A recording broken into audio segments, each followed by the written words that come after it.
Hello friends, welcome to this complete Excel course for beginners. If you are new to Microsoft Excel or want to learn the basics from scratch, you are in the right place.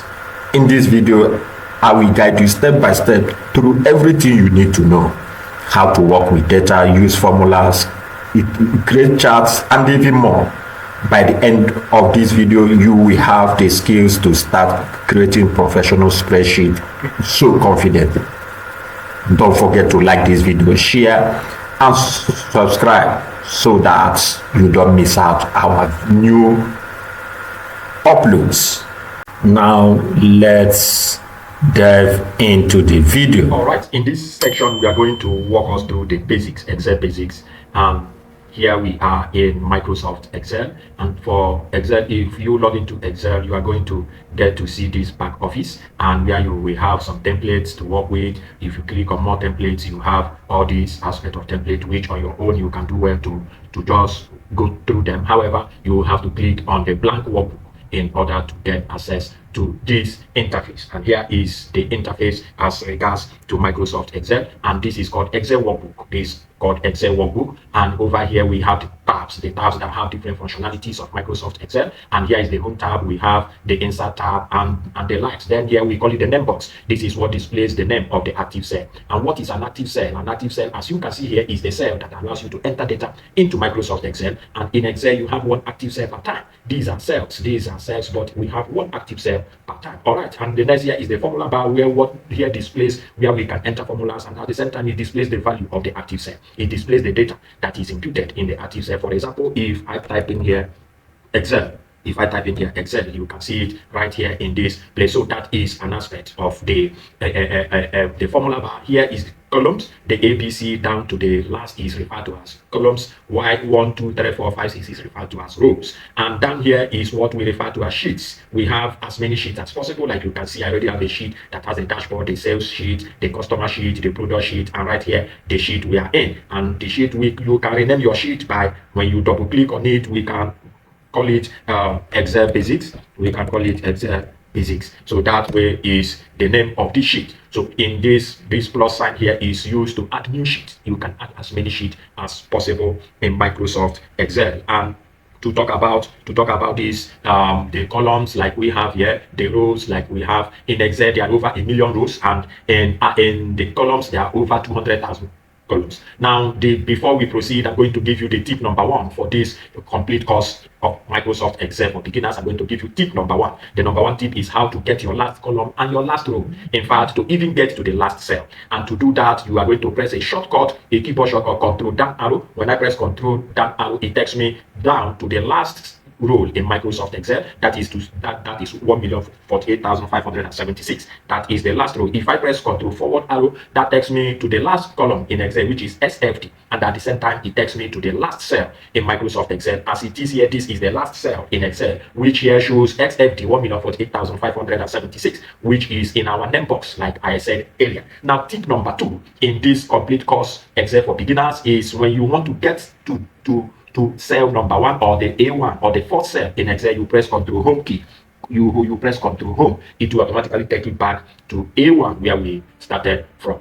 And the next thing we are going to be looking at is how you can copy, how you can paste, how you can cut and move cells around in these basics. Like we have there to be ribbons. These are ribbons that displays the function of each tab. When we come to insert these ribbons for the insert tab, here are the functions. When we come to page layout, and we have these are the functions under page layout. So we call it ribbons. Now, for us to move this cell over to this place, we can come to this line. You see this outline for this cell. What an active cell has a thick outline. So if I click on it, hold it, I can move it to any location, and that is what we have already moved it to another location, and that is what we call moving. You can move it. Now, another thing is here is that you can duplicate this. You can duplicate, you can do copy, and that will be in the next section for this complete course. I hope you understand the basics of the Excel interface and the explanation. See you in the next section. In this Excel complete course for beginners, we are in this section, we will be looking at how to enter and manage data in Excel. That's entering and managing data in Excel. Now, to enter data in Excel, like I said, these are cells. All these are cells, and cells are made up of the intersection of the columns and rows. These are the lines of columns and these are the lines for rows, and the cells are the intersections of the columns and rows. These are cells. We have all these are cells. However, to enter data in Excel, it's always on the active cell. So let's say we want to start from A, we want to start from B2. We want to start entering our data from B2. We can come here and now write, let's say we say student ID, and that we move to the next. We have here first name. We have here first name. We move to the next by pressing the tab button on your keyboard, and then we have here last name. So as you move, that is how you enter data in Microsoft Excel. Any active cell is the cell that allows you to input data in Microsoft Excel. Now moving forward to edit data in Excel, like we have here student ID, first name, last name. Let's say I have here and let's say I put here scholarship and stuff like this, and move to the next. And for us now, when you look at this, you see that there are mistakes I made here in this scholarship, and you want to edit it and correct it. How do you do that? Just come here and then you double click. When you double click, this cell becomes active, so you can now move your cursor. You can press your arrow key to move your cursor to the place or direction or the point where you want to edit your work, and then backspace to delete, and then insert whatever you want to insert, and press your tab button to move to the next cell. And that is how you can edit data, edit stuff in which you entered into Microsoft Excel. Now let's look at, you want to delete. Let's say you want to delete anything, just click here and you press your delete button and off it goes. However, you might have deleted something and someone, no, you shouldn't delete it, that's the right stuff, and you want to bring it back. You don't need to go over to type it again. What you just need to do is to press Ctrl C, and what you deleted will return. The basic Microsoft Word some of us already know. Now, the next thing we're going to do is how to format your cells to ensure that the words are rightly formatted effectively so as to fit into the cell. As you have here, this is scholarship ID, and then here is first name. Some part of it is missing. You are not seeing it. Not that it's missing. We are not really seeing it. And here, the scholarship overlaps into the next cell. It seems like it overlaps into the next cell. And to do that, there are 3 different ways which we can achieve that. The first way is what basically amateurs might do is to come to this line in between B and C, and then once you come there, your cursor will be like this. It will be like somehow cross. It will be like this cross. Some you hold it and then you drag. That's what we call manual fitting. You manually fit it into any size of your choice. As you can see, if I'm dragging it, it's moving. If I move it back, it's coming back. So that is, if I release it, that's the size it will be. And you notice there is also a space here. So that is called manual fitting. Now let me Ctrl Z back to where it was before. So that is manual fitting. The next is what we call auto fit function or auto fit action. So to do that, you just need to come here and you double click. And this one, what this one does is that it gives you the exact fit that particular data required. It gives you the exact fit. Now, is another way you can do that is Ctrl Z. You on this cell that is active, go to your home key, go to your home tab. There is a function. There is a function here we call wrap text. As you can see there is a function we call wrap text. So once you click on it, you see it wraps the text in. It brings it down using the exact size.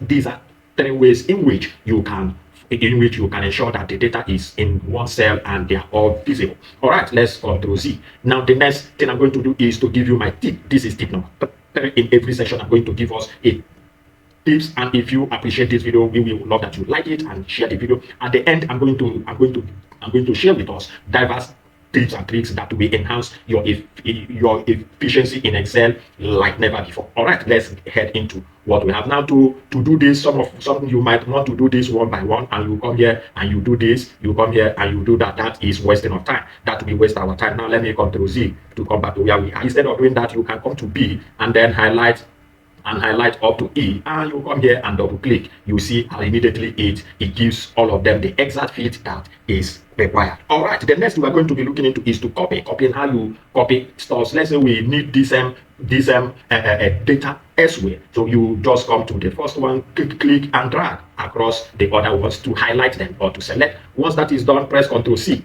Once you press Ctrl C, go to any place or any location, any place. Let's say we want to paste it in H under the column H. You will come here and you press Ctrl V to paste. You can also do the same for what we have here in order to give it auto fit, and that is the way you copy and paste. Now the next is that you copy and paste and you see this still moving around. Just press your escape button. The escape button is the button with ESC. That's the escape button for that to disappear. Now another aspect you might want to do is you might want to cut and paste it elsewhere. That is, you can select this and then press Ctrl X, and you can come down here. Let's say you come down here and then you paste. Beautiful. That is what we have. However, the next I'm going to be looking at is if you want to duplicate. If you want to duplicate this, not just copy and paste it, you want to duplicate it, hold Control, and then come on the line and you drag it. Still holding your Control, remove your hand and then remove Control. That is how you duplicate in Microsoft Excel. That's how you duplicate in Microsoft Excel.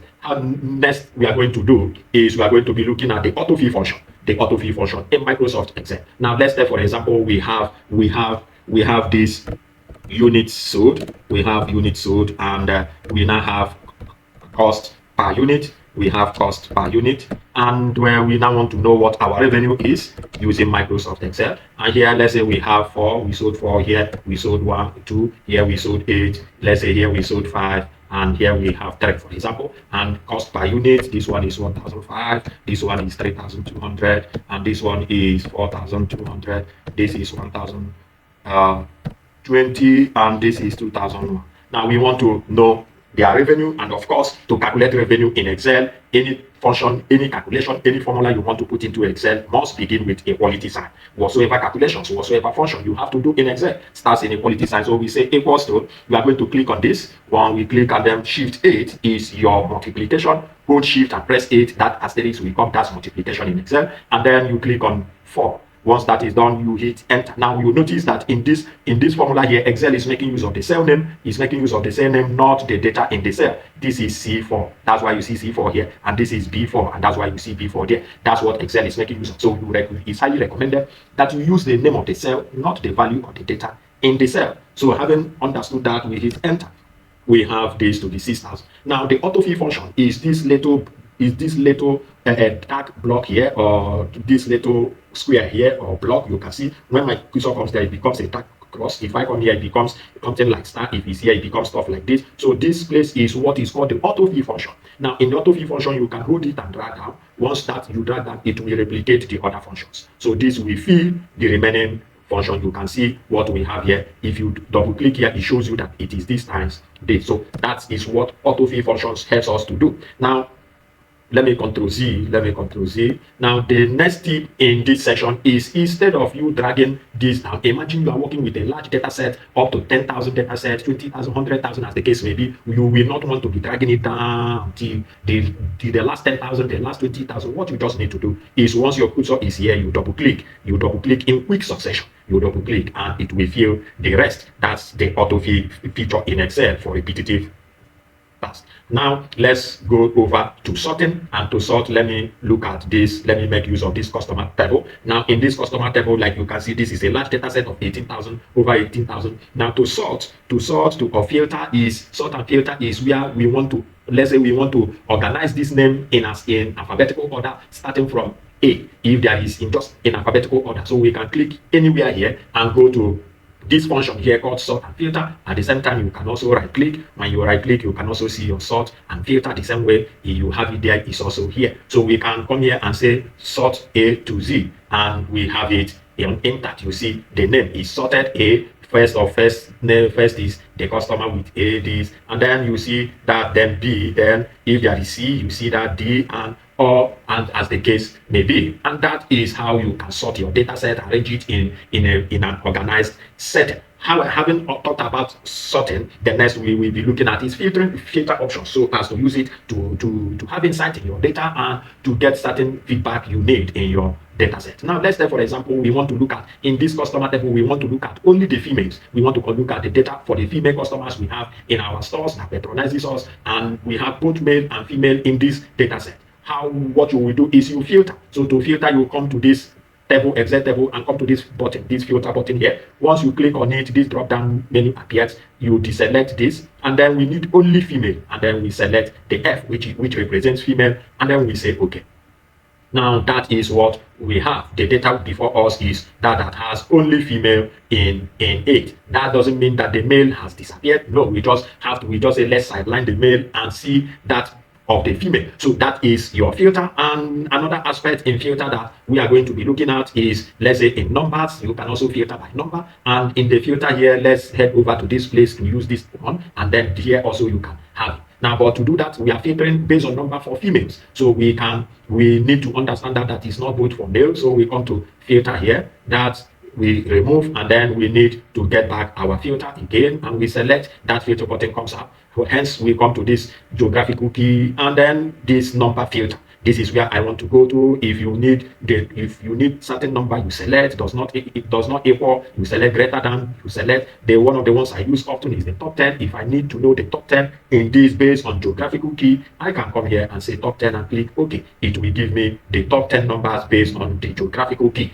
And that is the aspect in sort and filter in this section. Next is to do formatting of your cells and data. That will come in the next session. See you in the next session.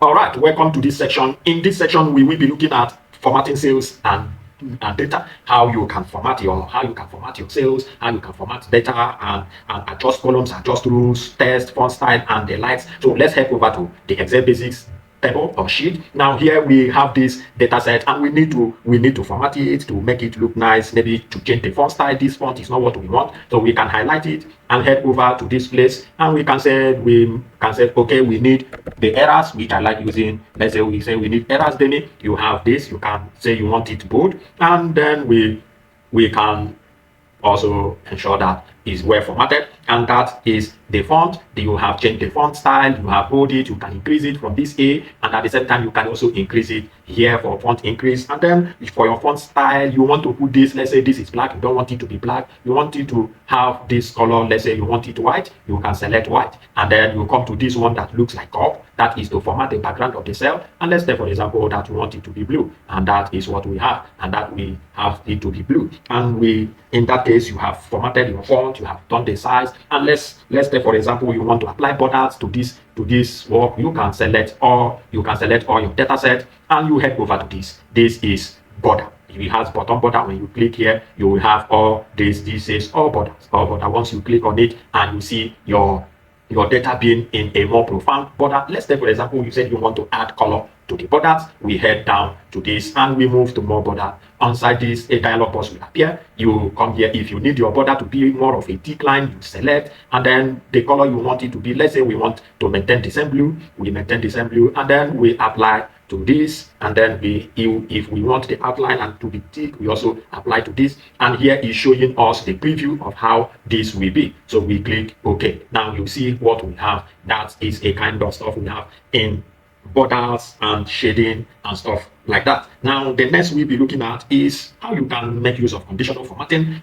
in order to show the revenue, to show your revenue, and to show certain stuff as regards to your numbers, maybe the one that performed well, the ones that is on the average, and the ones that is not doing well. Okay, let's come to revenue, and in the revenue we can come over here, go to conditional formatting. Under the conditional formatting, you have this. You have these sales rules, you have cell rules, greater than, less than, between, and other down to more rules. Now let's say for example we highlight all this, and then we want to format it the ones that is 6,000 and above. Under sales rules, we are going to say greater than. So we click on greater than. If it's higher than 6,000, or let's say if it's higher than 6,000, let's select 6,000. You can see that once it's greater than 6,000, what color do we want it to have? We can select any of this color. You see that we change. And if we don't like any of this color, we can come to custom format. And in the custom format, you get access to this color. You can make the border you can give the border the green color. You can give it this green, or you can give the field this green. And then you go to the font. You can make the font color to be white.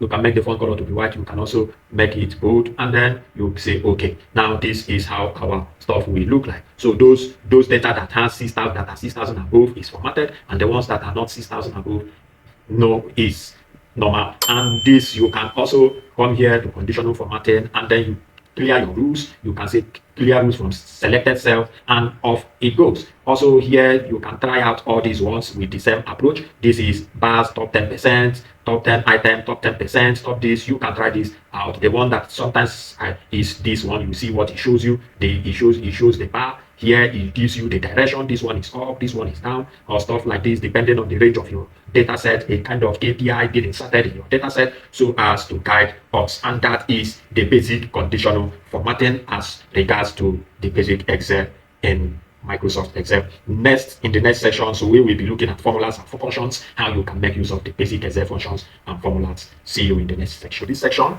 In this section, we will be looking at formulas and functions in Excel. What's a formula? What's a function? A formula is that has to do with multiplication. When you say equals to 2 times, when you say 2 times 4, that's a formula. But when you say here equals to product, that's a function. This is a function which will still give us the same approach. That's a function. So a formula has to use indicators, while a function has its own function embedded in it. All right, having explained what a function and the formula is, let's get started to basic functions that we have access to in Microsoft Excel. Now here, the first function we will be talking about is the sum function. Now let's say, for example, here we want to know the total units sold in our business. We can now come here and say equals to, we say sum. Here, this will display, you see different functions here. We are going to select this, double click on it, and then we come over to this place. You can click here and drag down to this place. Another way you can do that is to use this simple trick. When working with large data set, you can hold your control shift and press the down arrow, and that automatically will select the entire range. Once you are done, you hit enter,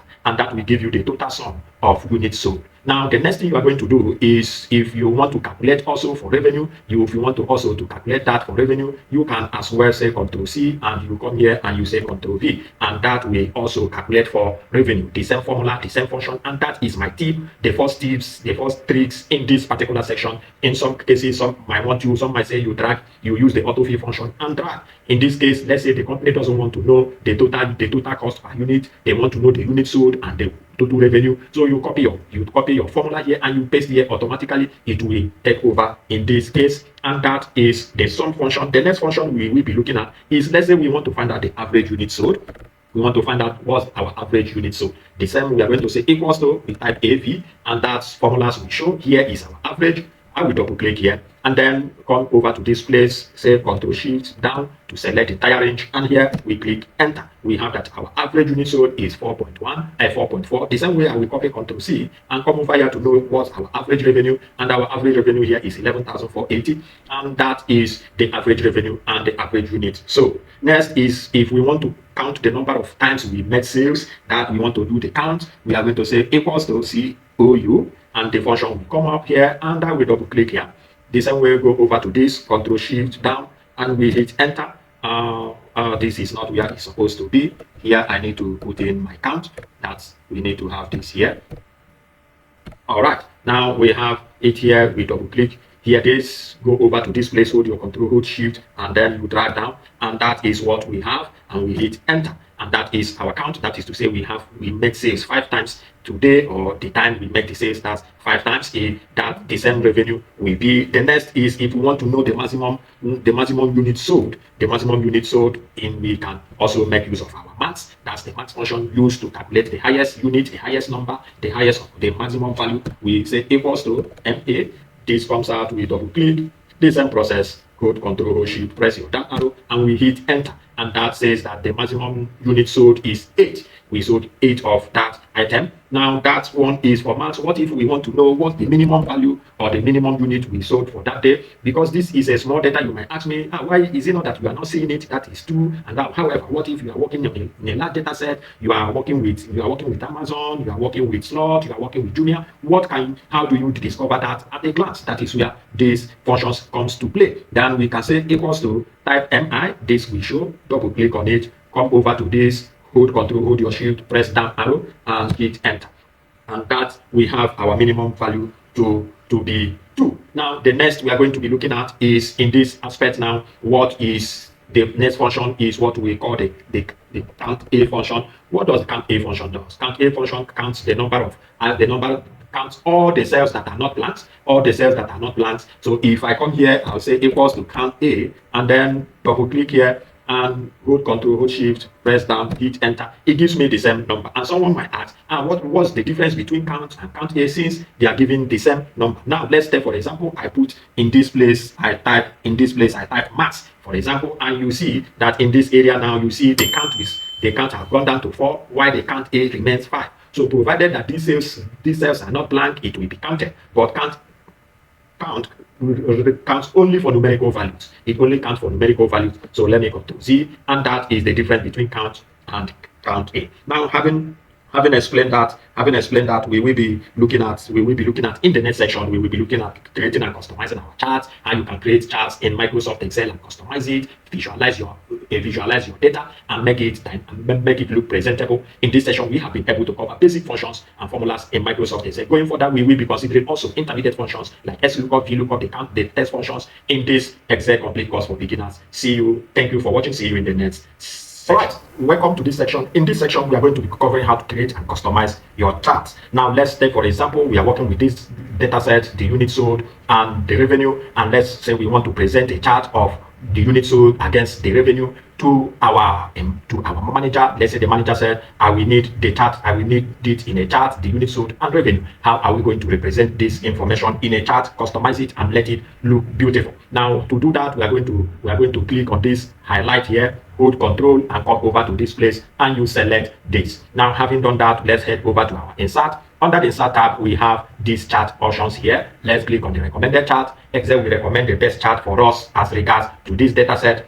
In this aspect, we can see we have this scatter plot, we have this clustered column, we have this chart, the bar chart, clustered bar chart, we have this line chart, and we have this stack chart. Now, let's say, for example, I want to make use of this, and then this one, let's make use of the column chart. Here I can say okay. Now, once we click on it, this is what we have, the chart for our data set. Like you can see, this is the one that has the highest revenue. We have 4,002 against 8, and here is the scale. This here is the scale. For sometimes you might not want it, and sometimes you need it because it shows us what we have. However, here are the grid lines. Most times when I'm working on data set, I mostly doesn't want this. If you want to change the style of your chart, you can click on this. You have stuff like this where the values are on the revenue on each of them, and this, if you want it this way, in some cases I like putting it this way in my chart, and then I will click on this. That way is what we have. Also, if we come to plus here, we can decide to disable the axis, or we can decide to disable the grid lines. Let's say no grid lines. We come here and remove grid lines. At the same time, let's say you don't want the data label. The data label is gone. But why do we put it in the first place? Simply because we want the data label, so we need to bring it back. Let's say, for example, we don't need the legend. The legend will disappear. If you want your trend line, you can bring the trend line, and then you can say, okay, it shows a line here which is not a line chart, so we need to disable this, and then we have our chart like this. This is the title. If you don't want the title, you can delete it or you change it. What we have here is a chart of revenue by unit, revenue by unit sold. That is the chart to which we have, and here are different chart designs. Under this place, you can look at this. This can be used. You can make use of this. These are different chart designs as we have at your choice. And let's say you want to make use of this, you can also still come here. No, you can come to this place rather and disable the grid lines. You have stuff like this. Because this is here, we can come over to this place and then we press your delete button, and that is off. If you want, you can remove your axis. That will make your chart to be more visible, more profound. And then these are stuff you can do. If, let's say, the manager said, I don't want this I don't want it as a column chart, I need it as a bar chart. You don't need to go over to do that again. What you just need to do is to come under your chart design, come to change chart type, and here you come to your bar chart, and then you select this and you move to this. That's already in a bar chart. So here is what you can use. These are things you can do on your chart. There, if you want to change the color pattern, as you can see, the color pattern of your charts, different aspects. That's what that is for. You can go to color and do just that. Another aspect is the layout, where you have here, you see this layout. If you go to this place, if you come here, you see another layout. If you come here, you see another layout. Depending on the one you want to use, you can select different layout as your choice. All right, that is for our charts. Here, if you want to add some elements, those are what is in our legend here. You can add. Also, you can go to your chart formats. Under the chart format, you can add some logos, or you can add a logo to your chart while you come here and you draw. If you want the logo to be in your chart, go to your shift and draw this, which you have to. Let's say we want to put the logo here. Right click on the shape, go to format object. Under the format object, this will come out. You come to fill option. Under fill, select pictures or texture. Head over to insert. Under insert, you can come and let's go to file. Let's say we have our logo in our system. So once we get into our systems, I think I have some pictures. I think I have some pictures I downloaded for I think I have pictures here. Let me check my desktop. Do I have let's say I use this picture and then I insert as logo, and here we are what we have here as our picture in this installed as in Microsoft Excel. With that, we can look at what we want to do. If you look at this field, these are other options you can feel free to explore on your own. The picture corrections, you can explore the picture color. These are what you can feel free to explore on your own, and that we have like this as a result to what we have here. All right, the next also is in the background of your chart background. If you want to insert start a background picture, this background you don't really like it, this is not the background you like, you can come to this, under this, right click on the chart, go to format chart area. Under the format chart area, you can also go here and say picture or pattern field. You see it already installed the last picture we inserted in our Excel. The next we can do is go to insert. From here, come to file, and under file, let's see if we have some pictures that we might want to use for our charts. Let's see if there is any picture that we might want to use in this particular stuff. Let's say I select this, my choice. That might not be yours, so that will be here under this. In this we have all this. I can come over to this place and increase the transparency. As you can see here, we have stuff like this. I can also come over here and change the color of the background and whatsoever here is this. We can also do some sizing, and feel free to explore. And here we have our stuffs. Here we can come over to this place and change it. Let's say we change it to this color red, and here we have stuff like this. We can come to our picture, go to format, and come to the shape outline, and we can say no outline, and that is what we have. We can have a logo like this, and our chart is somehow stuff like this. And this is all about creating your charts. There are different types of charts. When you go to insert, we have different types of charts. To see all the charts in Excel, you can click here in this place. Yes, there is no selected stuff. We can come over to this place and see all the charts that we have available in Microsoft Excel. There are a lot of charts that we have. These are different charts. You can feel free to explore some of them as regards to your data set. Now, the next we will be looking at, we have talked about different chart types. We have talked about customizing your chart, the chart background, importing, inserting logos in your chart, editing your chart, and the likes. The next we are going to be going into in the next section is to look at the basic data analysis tools, like your pivot chart, like how to summarize your large data set, like a VLOOKUP, the XLOOKUP functions, the test functions. That is what we will be looking at in the next section. Thank you for being here. See you in the next section. All right. In this section of basic analysis tools in Microsoft Excel, let's take, for example, our manager asks us to get the state that gives us the highest revenue in this data set. To achieve that, we are going to do some basic analysis. First, we will get our maximum value, and to get the maximum value, we are going to use the maximum function. We say equals to max, and double click here. Let's pop over to our revenue, hold Control, hold Shift, press the down arrow to select the entire range, and we press enter. And here we are. We have that this is our maximum revenue, but our manager is asking us to know the state that gives us this maximum revenue. In this case, we make use of VLOOKUP, because why we use VLOOKUP is because the revenue is first and the state is in front. The limitation of VLOOKUP is that if the state is behind the revenue, then VLOOKUP will not work for such kind of data set. However, in this data set, we make use of VLOOKUP equals to VLOOKUP, and we double click here. What's our lookup value? Our lookup value is this. We press comma. What is the next is to talk about is the table array. What's the table array? Our table array is this. We can select this, and then we put Control hold Shift and press down, and then Control backspace to get where we are.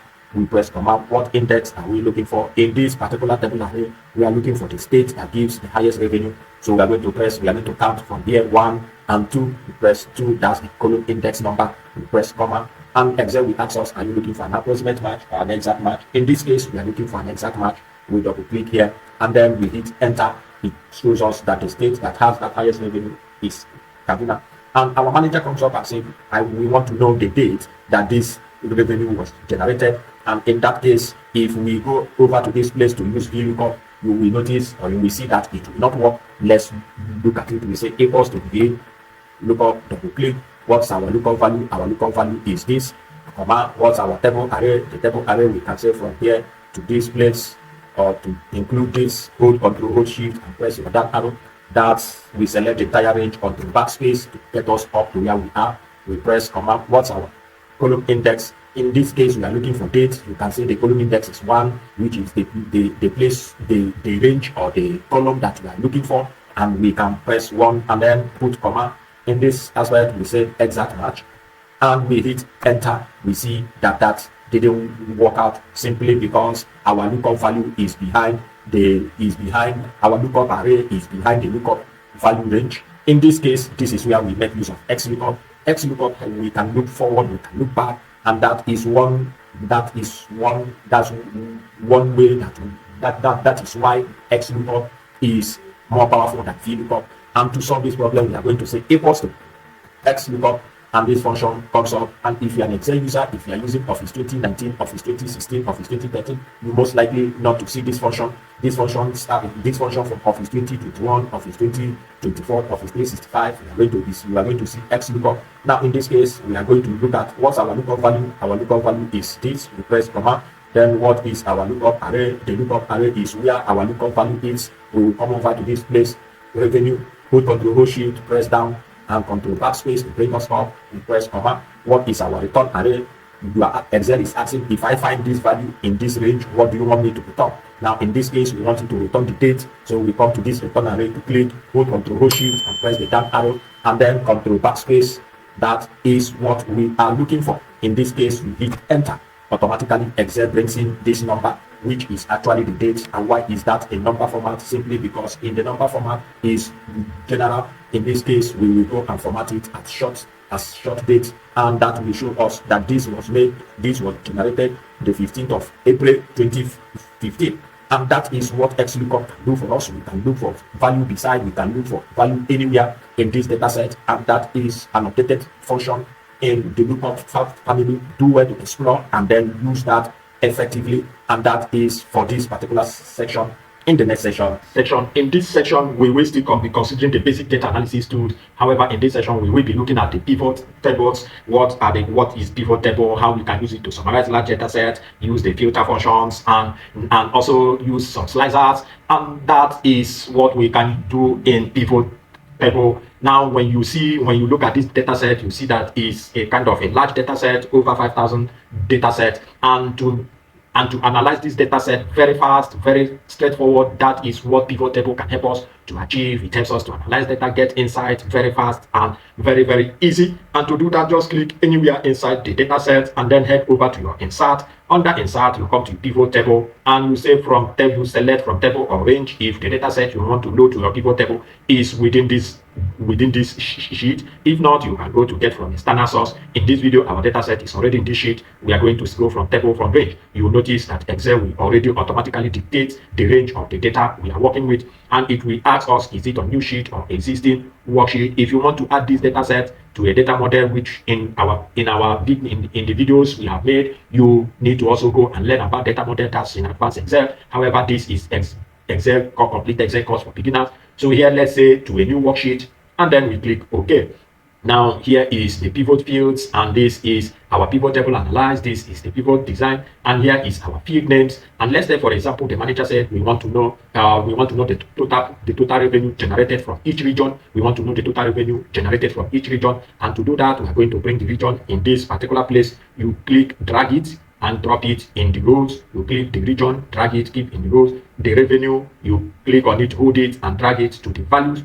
And that we have the total revenue. This is the sum of revenue generated for each state. Here we can format it, select all this, head over to our home. Under the home, we can come to this place, format. Say we want to format as numbers, and we want to use 1000 separator, and then we don't want decimal places. And here we click OK. Our numbers are formatted with separator that can make it easy for us to read. And when you click out, you notice that the pivot table is no longer there, because here is the region for your pivot table. Other places are just there for our normal cells. So if I click on this, my pivot table fields will display, and the pivot table tools will appear here. If we go to pivot table analyze, here you have it to be sum of revenue, and then you come to your pivot table. You can name your pivot table whatever name you want. And if you go to your pivot table design, here, if you don't want to see the grand total, let's take that the manager wants us to just show only the sum of revenues from each of the region. There is no need for grand total. What we do is we come over here and we off the grand total, both column and rows,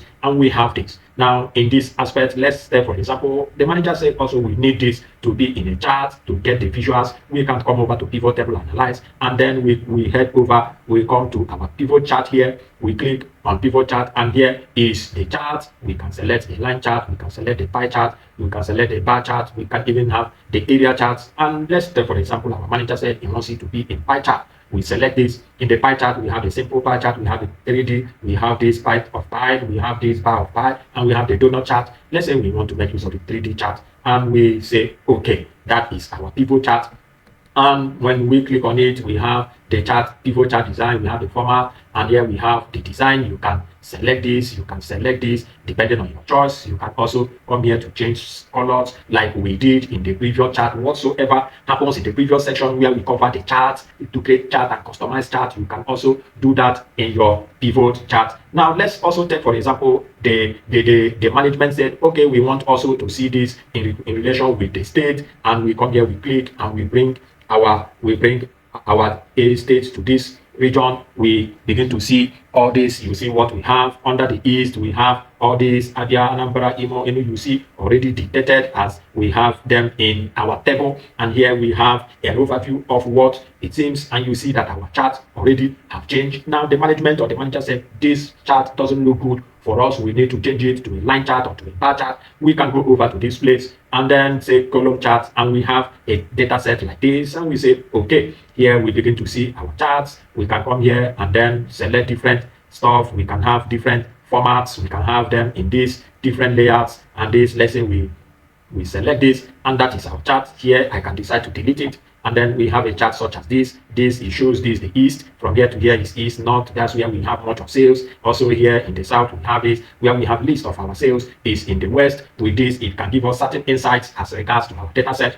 And with that, using the chart box or filter, we can also get to that. And let's take, for example, the management says, okay, we want to filter this by date to check the dates as regards to our sales. Here we can come here, click, and put the date in the filter section. And that is what we have here. You see our date here and also our dates in our chart. If I click this, it shows me the date. If I select this, and then I say, okay, we see what happens to our table, and at the same time, what happens to our chart. That is to say, this is on the 4th of January 2015. These are where we have sales. We have sales in the east, and at the same time, we have sales in the south. So that is what the filter options can help us to achieve, to draw deeper insights from our data set. At the same time, we can also change it from here to select, come here and click all, and then we say, okay, we have all our data sets already there with us. Here we have the region, we have the state. In this place, when we click, we see all the regions. If we want to know what is happening only in the south, in the southern region, we can come here in our filter options,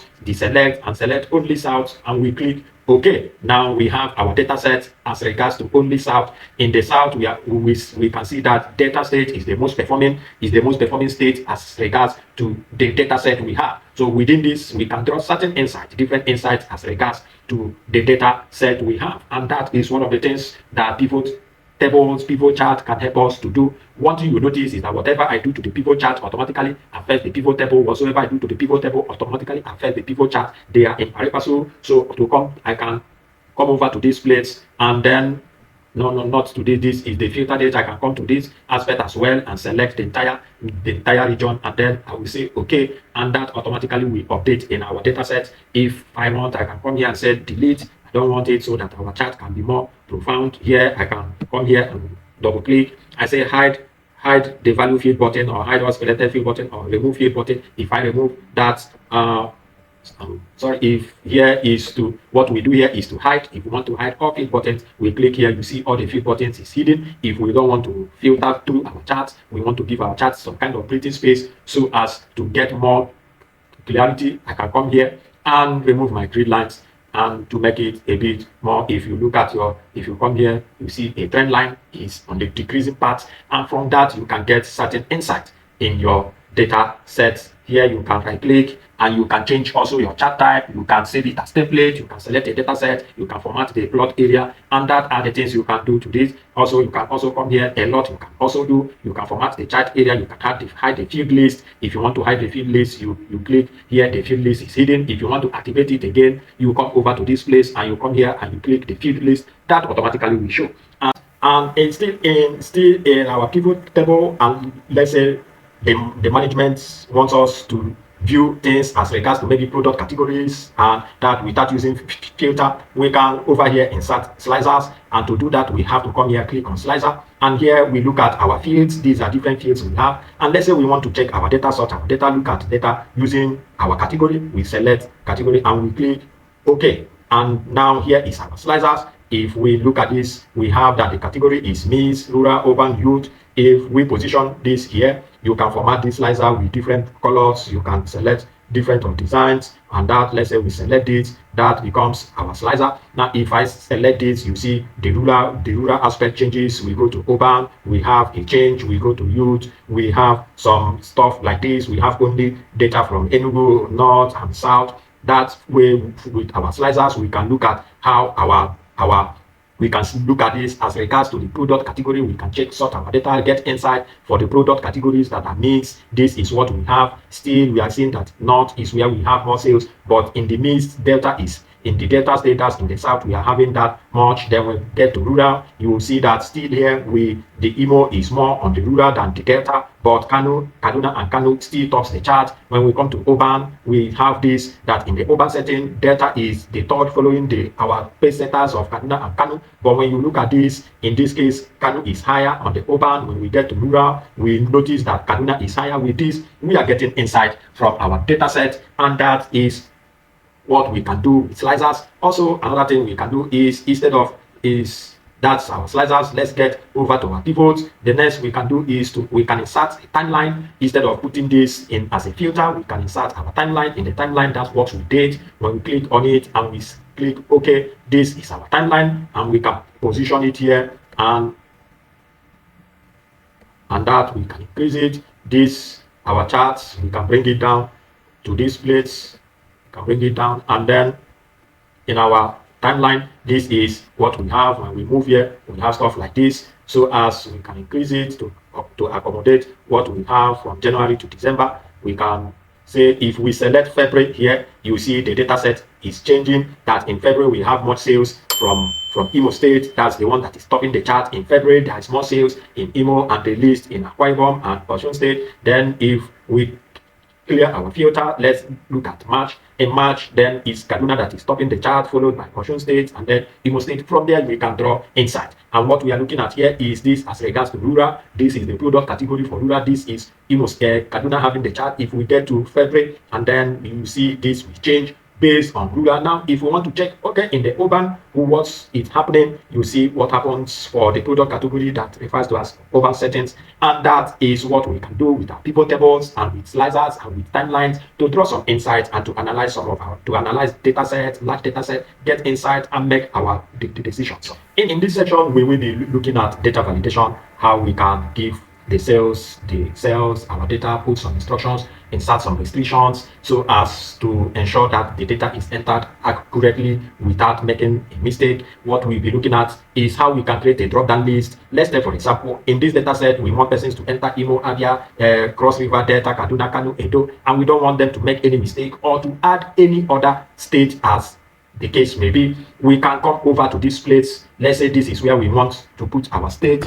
We have state here, and from this place, Control Shift down, we want to ensure that anything entered here is the state we want it to be. Once we select that range, we can head over to data, the data tab, and then we come over to this. This is our data validation. We click on it, select data validation. Here, this dialog box will pop up. We come over to this and we select list. Now, in this list, we are going to be putting the list of states we want in our data, so that no one will come and enter another state, and that Excel will let the person know this is not allowed.